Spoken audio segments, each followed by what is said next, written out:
अस्सलाम वालेकुम, मैं सैयद दिशाम रिजवी। आज की वीडियो आपके सामने एक हफ्ते के बाद आई है। जी हाँ, एक हफ्ते के लिए हमारा चैनल बंद था। अब एक हफ्ते के बाद हमारा चैनल खुला है और हम आपके सामने मौजूद हैं। चैनल को सब्सक्राइब कर लीजिएगा। अब आपको बड़ी खबरें देते हैं। मिथुन चक्रवर्ती नामक एक नक्सली मुसलमानों को काट कर उनकी जमीन पर फेंकने की बात करता है और वहां मौजूद रहते हैं गृह मंत्री। जी हां, मैं उसी मिथुन चक्रवर्ती की बात कर रहा हूं जो 1960 में नक्सली था। उसके भाई की डेथ के बाद जब वो घर वापस आया, उसके बाद वो हीरो की लाइन में आया, यानी कि एक्टिंग की लाइन में आया और 80 के दशक में वो अपनी हर फिल्म में अपनी बहन का बलात्कार करवाता था। और अब वो जाकर के पहुंचा है एक्टिंग के बाद सीधे वो जाकर के बहुत बड़ी एक्टिंग कंपनी में यानी कि भारतीय जनता पार्टी में शामिल हुआ है और शामिल होने के बाद मुसलमानों को काट कर फेंकने की बात करता है। स्टेटमेंट सुनिए। आएगा जब हम तुमको काट के भागीरथी नहीं, तो भागीरथी हमारी माँ है, पुण्य माँ है। तुमको तुम्हारी जमीन के अंदर तुमको फेंकेंगे उधर। हमको वो कार्यकर्ता चाहिए जो सामने आके लड़ेंगे। हमको वो कार्यकर्ता चाहिए। उनकी मौजूदगी में इस तरह का बयान और घटिया बयान दे रहा है। चुनाव आयोग खामोश है या शायद सो रही है, उसे पता नहीं है कि 295A के तहत इस आदमी को गिरफ्तार करना चाहिए। लेकिन खैर कोई बात नहीं, ये तो मुसलमानों के खिलाफ बोल रहा है तो गिरफ्तारी की कोई संभावना बनती ही नहीं है। आपने देखा होगा कि टाटा हॉस्पिटल के बाहर एक तिलकधारी व्यक्ति खाना बांटते हुए जय श्री राम के नारे लगवाने के लिए परेशान था। एक मुस्लिम महिला को लात मारने की बात कही और वहां से भगाने का काम किया क्योंकि वो नहीं चाहता था कि किसी मुसलमान को वो खाना खिलाए। जब देश आजाद कर रहे थे तो शायद आजाद करने वाले वो बेहतरीन और नायाब हीरे जो सबसे ज्यादा उसमें मुसलमान थे, उन्होंने सोचा नहीं होगा कि हमारी कौम को एक वक्त के खाने के लिए इसी देश में दूसरे धर्म के लोग इस तरीके से गालियां देंगे। उस महिला को लात मारकर भगाने की बात करता है। आपने वीडियो देखी है और अगर नहीं देखी है तो ये देख लीजिए। इस देश में क्या हो रहा है और क्यों हो रहा है ये मुझे बताने की आवश्यकता नहीं है। बिहार के भागलपुर में एक मस्जिद पर चढ़कर भगवा झंडा लहराने का काम फिर से किया गया है और वहां की गवर्नमेंट यानी कि नीतीश सरकार खामोश है क्योंकि वो भाजपा समर्थित सरकार है ना कमाल की बात।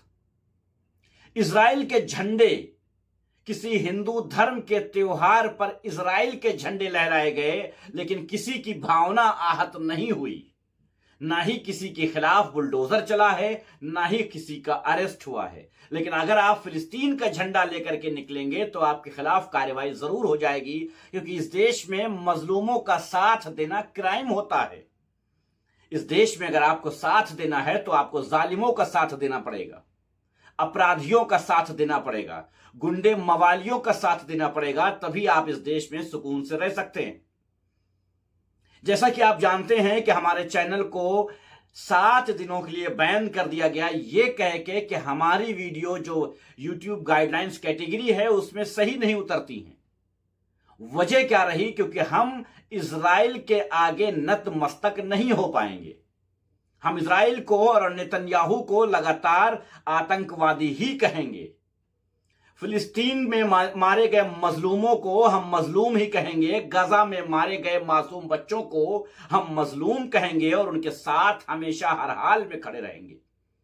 और आज भी हम ये कहते हैं कि हम फिर भी गजा, फिलिस्तीन, लेबनान, इन सब के साथ मजबूती के साथ खड़े रहेंगे, इनकी आवाज बनते रहेंगे और आतंकवादी संगठन के चीफ नेतन्याहू को आतंकवादी का चीफ ही कहेंगे। वो चैनल एक बार बंद हो या 1 करोड़ बार बंद हो, इसे हमें फर्क नहीं पड़ता है। 90 दिनों के लिए हमारी मोनेटाइज सिस्टम को रोक दिया गया है। 90 दिनों तक हमारी किसी भी वीडियो पर कोई रेवेन्यू हमें नहीं मिलेगा। लेकिन कोई बात नहीं, अगर ये समझते हैं कि हम शायद रेवेन्यू के लिए या कमाई के लिए ये बात करते हैं तो ऐसा कुछ नहीं है। ये देख लेंगे कि 90 क्या 290 दिन भी अगर ये बंद कर दें तब भी हम वीडियो बनाएंगे और हम उन चीजों को सामने जरूर लाएंगे जो आपके सामने आने की जरूरत है। हमने एक बैकअप चैनल बना लिया है जो कि आपको मिल जाएगा, कमेंट्स बॉक्स में मैं पिन कर दे रहा हूं, वहां पर जाकर के उस चैनल को सब्सक्राइब कर लीजिएगा ताकि जब दोबारा ये चैनल बंद हो जाए तो हम उस चैनल पर आपसे राबता कर सकें, आपको वो चीजें बता सकें, सुना सकें, दिखा सकें जो आपसे दूर रखी जाती हैं। आपको पता है कि पूरे भारत में एक संगठन तैयार कर लिया गया है जो मुसलमानों के खिलाफ कार्रवाई करता है। इस संगठन में क्या आईएएस, क्या पीसीएस, क्या पुलिस, क्या सरकार, क्या आम जनता, सब के सब मिले हुए हैं।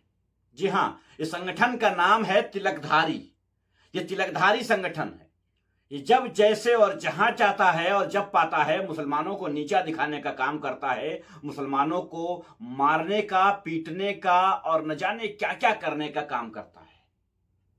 लगातार हेमंत बिस्वा नामक एक मुख्यमंत्री लगातार मुसलमानों के खिलाफ जहर उगल रहा है, लेकिन चुनाव आयोग खामोश है, देख रही है, तमाशाई बनी हुई है, न जाने किस चीज का इंतजार कर रही है। इस आदमी के खिलाफ कार्रवाई करने में न जाने क्यों लोग डर रहे हैं, क्योंकि ये भारतीय जनता पार्टी से कनेक्टेड है। इस देश में अजीब सिस्टम है कि अगर आप मुसलमान हैं तो आपको कहीं किसी भी हाल में दबाया जा सकता है, और अगर आप मुसलमान नहीं हैं और आपको फेमस होना है तो आप मुसलमानों के खिलाफ कुछ भी कर दीजिए, कुछ भी कर दीजिए, आप फेमस हो जाएंगे। बहुत बहुत शुक्रिया। हमारे इस चैनल को सब्सक्राइब करिएगा और हां, पिन कर दिया है हमने कमेंट्स में, उस चैनल को भी सब्सक्राइब कर लीजिए, क्योंकि इस चैनल का कोई भरोसा नहीं है कि ये चैनल कब और कैसे बंद कर दिया जाए। अगर एक गाइडलाइंस के खिलाफ वीडियो मेरी पड़ती है, जैसा कि YouTube कहता है, तो इस चैनल को फिर से रोक दिया जाएगा। तो इस चैनल को सब्सक्राइब करने के साथ साथ हमारे बैकअप चैनल को भी सब्सक्राइब कर लीजिए ताकि हम आपको वहां मिल सकें। बहुत बहुत शुक्रिया आप सबका। अपना ख्याल रखें।